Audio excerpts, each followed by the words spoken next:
छूटा जीतो कैला रंगदारी रे घड़ा चढ़ के मारबो बरियारी रे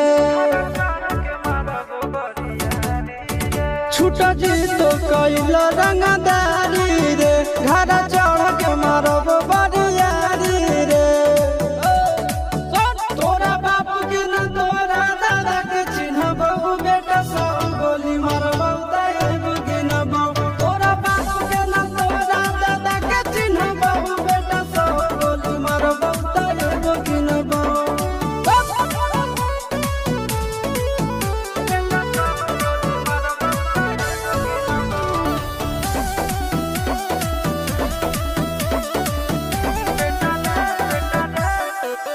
बेटा रे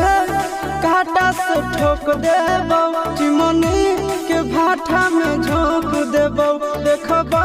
कवन बाप बचैतौ तोरा प्रशासन के गाड़ी भी रोक देबो बेटा जी सुनो बेटा रे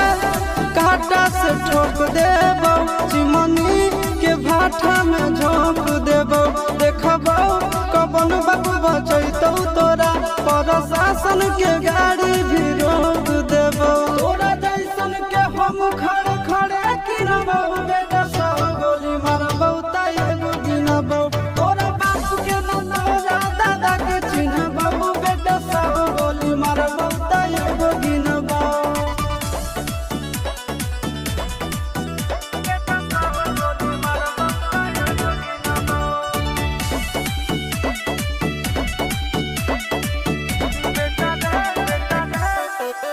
बेटा रे दौड़ा के बाजार में मारबो गोली तोर कपार में रंगदारी जे करभी बिहार में गड़ देबो गंगा जी किनार में इतना मार पड़तो ना बेटा बेटा रे